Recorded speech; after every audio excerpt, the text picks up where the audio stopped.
بسم الله الرحمن الرحيم. إن الحمد لله نحمده ونستعينه ونستغفره ونؤمن به ونتوكل عليه ونعوذ بالله من شرور أنفسنا ومن سيئات أعمالنا. من يهده الله فلا مضل له ومن يضلل فلا هادي له وأشهد أن لا إله إلا الله وأشهد أن محمدا عبده ورسوله. أما بعد، قال رسول الله صلى الله عليه وسلم: لا تزول قدم عبد يوم القيامة حتى يسأل عن 4 خصال: عن عمره فيما أفناه، وعن شبابه فيما أبلاه، وعن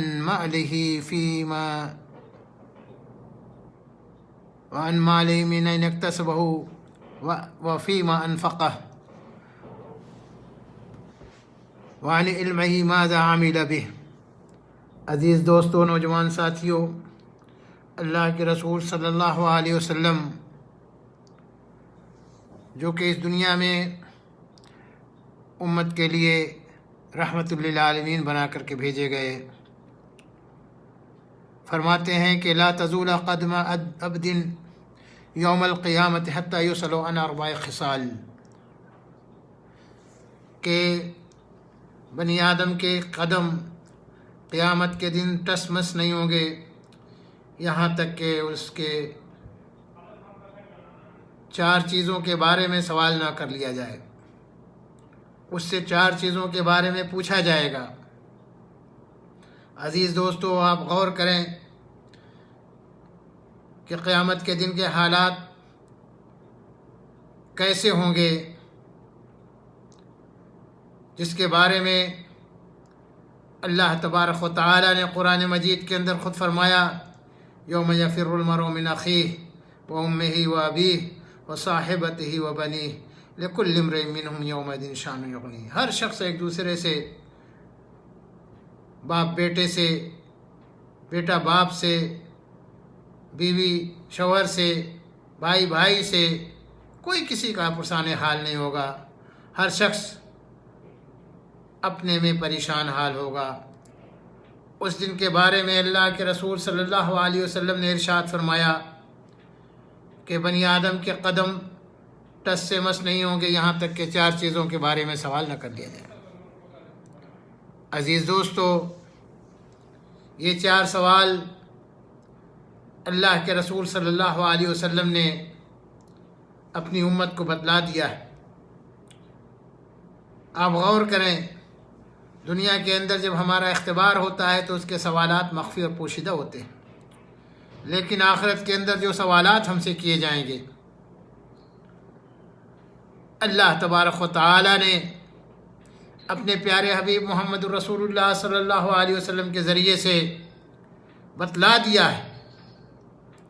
سوال اوپن ہو چکا ہے کہ کن کن چیزوں کے بارے میں پوچھا جائے گا۔ کیوں؟ تاکہ یہ حضرت انسان اس کی تیاری کر لے، اس دن جواب دینے کے لیے تیار رہے، کسی قسم کا کوئی بہانہ نہیں چلے گا، بلکہ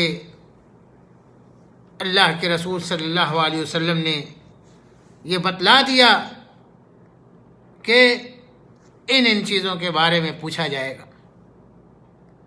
عزیز دوستو، سوال اوپن ہے، اور وہ دن بھی ایسا ہوگا کہ کسی سے کوئی واسطہ نہیں، کوئی غش نہیں، کوئی ادھر سے ادھر کوئی پوچھنے والا نہیں دنیاوی اختبار کی طرح، بلکہ جو تیاری کر کے جائے گا وہ کامیاب ہو جائے گا۔ اللہ کے رسول صلی اللہ علیہ وسلم نے فرمایا، سب سے پہلے عن عمرہ فیما افناہ، کہ تم نے اپنی عمر کہاں پر گزاری، عمر کہاں فنا تم نے کیا۔ ہم نے تمہیں 50 سال 60 سال کی عمر دی تھی، تم نے کس کام میں اپنی عمر کو لگایا، کتنی عبادتیں کی، کیا کیا تم کر کے آئے ہو۔ غور کیجئے میرے دوستو، نوجوان ساتھیوں، اللہ رب العزت جب سوال کرے گا ہمارے عمر کے بارے میں کہ ہم نے اتنی سال تمہیں دیا تھا، آخر ان سالوں کے اندر، ان عمر کے اندر تم نے کیا نیکی کا کام کیا، تم کیا کام کر کے آئے ہو؟ اگر ہم نے دنیا کے اندر اپنی اس عمر کو اللہ رب العزت کی عبادت میں، نیکی کے کاموں میں، بہترین اعمال کے اندر، خدمت خلق کے اندر اور ان امور کے اندر ہم نے اگر خرچ کیا ہے جس کی ہم سے پوچھ گچھ ہوگی اور جس کے کرنے پر ہمیں دنیا کے اندر اور آخرت کے اندر اجر و ثواب دیا جائے گا، تو یقین جانیے دوستو ہم اور آپ کامیاب ہو جائیں گے۔ لیکن اگر اس کے خلاف ہم لوگوں نے اپنی عمر گزاری ہے دنیاوی لہو و لعب کے اندر، کھیل تماشے کے اندر، اور ایسے ہی لڑکپن سے بڑھاپے تک پہنچ گئے، نہ کسی شرعی امور کا اہتمام کیا، نہ اچھا کوئی کام کیا، نہ اپنے عمر کو ہم نے اللہ رب العزت کی عبادت میں گزارا، تو دوستو ہم کیا جواب دیں گے؟ غور کیجئے، وہ دن ایسا خطرناک دن ہوگا کہ کوئی شخص کسی کا پرسان حال نہیں ہوگا، بلکہ ہر شخص نفسی نفسی کے عالم میں ہوگا۔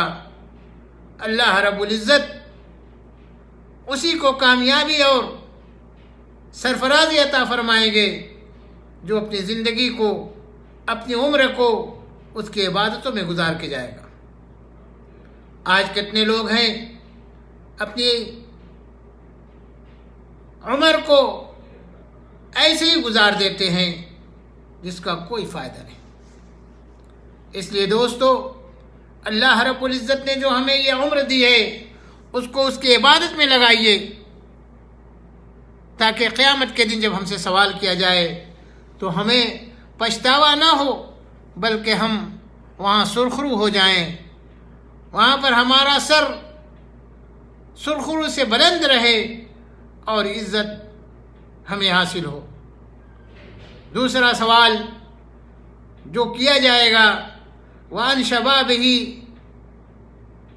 فِيمَا أَبْلَاهُ، کہ تو نے اپنی جوانی کو کہاں پر گزارا ہے؟ جبکہ عمر کے اندر جوانی موجود ہے، لیکن خاص طور سے جوانی کے بارے میں سوال کیا جائے گا۔ عزیز دوستو، ہماری جوانی بڑی قیمتی ہے، ہم سے اس کے بارے میں سوال کیا جائے گا، اور آپ کو معلوم ہونا چاہیے کہ اللہ رب العزت کو سب سے زیادہ جو ہماری عبادت پسند ہے وہ جوانی کی عبادت ہے، اور اسی لیے وہ حدیث جو عرش کے سائے میں 7 آدمی کو جگہ دینے کی بات اللہ کے رسول صلی اللہ علیہ وسلم نے جو فرمایا، سبعۃ یظلھم اللہ فی ظلہ یوم لا ظل الا ظلہ، کہ 7 آدمی کو قیامت کے دن عرش کے سائے میں رکھا جائے گا، اس میں سے ایک شخص وہ ہوگا رجل شاب نشأ فی عبادت اللہ، کہ ایسا شخص جس نے اپنی عبادت کو اللہ رب العزت کے، اپنی جوانی کو اللہ رب العزت کی عبادت میں گزارا ہے۔ عزیز دوستو، یہ چیزیں ہمیں سوچنے کی ہے کہ ہماری عبادت کہیں ایسا تو نہیں کہ ایسی جگہوں پہ گزر رہی ہے جو اللہ تبارک و تعالیٰ کو محبوب نہیں ہے۔ اپنی جوانی کی قدر کیجئے، اس لیے کہ جوانی کے اندر انسان ہر کام، مشکل سے مشکل کام بھی کر لیتا ہے۔ آپ خود غور کریں کہ جوانی کے اندر جاڑا ہو، گرمی ہو، دھوپ ہو، بارش ہو، ہر کام ہم کرنے کے لیے تیار رہتے ہیں، ہمارا جسم نہ تھکتا ہے نہ ہم پریشان ہوتے ہیں، اس لیے کہ وہ طاقت و قوت اس میں ہوتی ہے۔ کہ ہر کام ہم بجا لاتے ہیں۔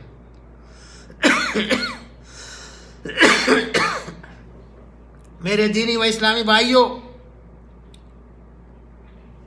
اس لیے اپنی جوانی کی قدر کیجئے۔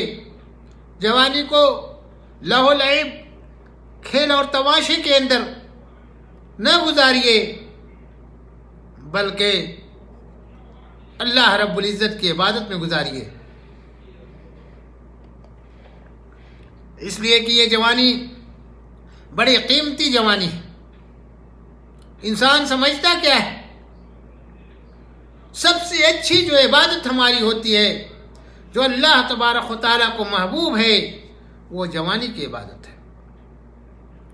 اس لیے میرے دینی و اسلامی بھائیوں، اپنے طاقت و قوت کی قدر کیجئے، اپنی شبابیت کی قدر کیجئے۔ اللہ رب العزت کو سب سے زیادہ یہی پسند ہے عبادت جو ہم اپنی جوانی کے اندر کرتے ہیں۔ اور تیسری چیز جس کے بارے میں پوچھا جائے گا، وَعَنْ مَالِهِ مِنْ أَيْنَ اكْتَسَبَهُ وَفِيمَا أَنْفَقَهُ، کہ تو نے مال کہاں سے کمایا اور کہاں پر خرچ کیا۔ عزیز دوستو، آج لوگ مال کمانے کے پیچھے بھاگتے ہیں، مال و زر حاصل کرنے کے لیے جان کی بازی لگا دیتے ہیں، لیکن کبھی غور کیا کہ ہم جو مال کماتے ہیں، جو مال اکٹھا کرتے ہیں، اس کے بارے میں سوال کیا جائے گا۔ سب سے پہلے تو یہ کہ تم نے کہاں سے یہ حاصل کیا ہے؟ اپنے خون پسینے کی کمائی سے حاصل کیا ہے، یا کہ ادھر ادھر دائیں بائیں سے تم نے جو ہے جھپٹ کر کے اکٹھا کیا ہے، کسی کے اوپر ظلم کر کے یہ حاصل کیا ہے؟ عزیز دوستو، ہر آدمی غور کرے، سوچے کہ آج ہم جو مال اکٹھا کرتے ہیں، کیا یہ ہمارا مال یقیناً صحیح طریقے سے ہم اس کو حاصل کرتے ہیں یا غلط طریقے سے حاصل کرتے ہیں؟ اس کا جواب آپ کو آپ کا دماغ اور ذہن فوراً دے دے گا کہ یہ چیز صحیح طریقے سے ہم حاصل کر رہے ہیں۔ اور اسی طریقے سے یہی نہیں کہ کہاں سے حاصل کیا، بلکہ اس کے ساتھ ساتھ یہ بھی سوال ہوگا کہ فیما انفقہ، اور کہاں پر خرچ کیا۔ اگر آپ نے صحیح طریقے سے حاصل بھی کر لیا، لیکن اگر غلط جگہ پر تم نے خرچ کیا ہے تو تمہاری گرفت ہوگی۔ آج کتنے لوگ ہیں غلط طریقے سے حاصل کرتے ہیں اور غلط طریقے جگہ پر خرچ بھی کرتے ہیں، اور کچھ ایسے ہیں جو صحیح طریقے سے حاصل کرتے ہیں اور غلط جگہ پہ خرچ کرتے ہیں۔ میرے دینی و اسلامی بھائیوں، غور کیجئے کہ اللہ رب العزت کے یہاں ہم اور آپ کیا جواب دیں گے اگر غلط طریقے سے ہم نے مال حاصل کیا اور اس مال کو ہم نے غلط جگہ پہ خرچ کیا، یا اگر ہم نے خرچ بھی کیا تو ایسی جگہوں پر خرچ کیا جہاں پر خرچ کرنے کا مجاز نہیں تھا۔ عزیز دوستو، غور کیجئے، اللہ کے رسول صلی اللہ علیہ وسلم فرمایا لا تزول قدم عبد، کہ انسان کے قدم ٹس سے مس نہیں ہوں گے یہاں تک کہ 4 چیزوں کے بارے میں پوچھ نہ لیا جائے۔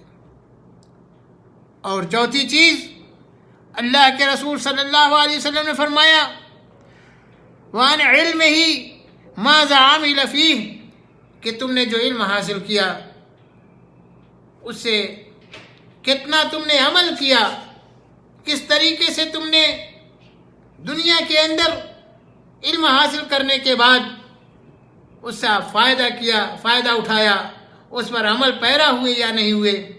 آج کتنے لوگ ہیں دوستو علم حاصل کر لیتے ہیں، لیکن ایسی زندگی گزارتے ہیں کہ بسا اوقات ایک آدمی جب انہیں دیکھتا ہے تو وہ سوچتا ہے کہ یہ جاہل شخص ہے، لیکن وہ ایک مدرسے کا فارغ ہوتا ہے، ایک اسکول کا پڑھا ہوا ہوتا ہے، لیکن اس کے حالات، اس کے اطوار، اس کے خصائص کچھ اس طریقے کے ہوتے ہیں کہ جاہلوں سے بھی بدتر ہوتے ہیں۔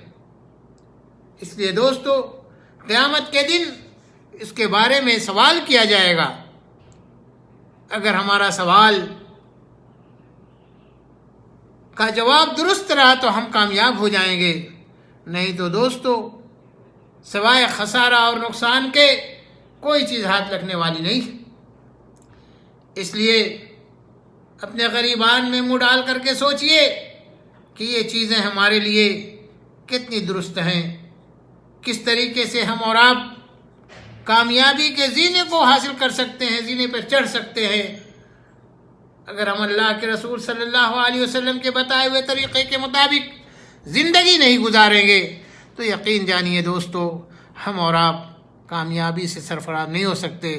اس لیے ان 4 چیزوں کو ذرا غور سے مطالعہ کیجئے، اپنے غریبان میں منہ ڈال کر کے سوچئے کہ ان 4 چیزوں پر ہم عمل پیرا ہیں یا نہیں، کس طریقے ہماری زندگی گزر رہی ہے۔ یقین جانیے دوستو، بڑی کوتاہی ہو رہی ہے، ہمارے اندر بڑی سستی ہے۔ قیامت کے دن ہمیں اگر اللہ کے رسول صلی اللہ علیہ وسلم کے بتائے ہوئے طریقے کے مطابق ہم نے اپنی زندگی نہیں گزاری ہوگی تو سوائے ندامت اور سوائے خجل کے کوئی چیز ہاتھ لگنے والی نہیں ہے۔ اس لیے دوستو غور کیجئے اور ہوش کا ناخن لیجئے، یقیناً ہماری زندگی کے اندر تبدیلی آ جائے گی۔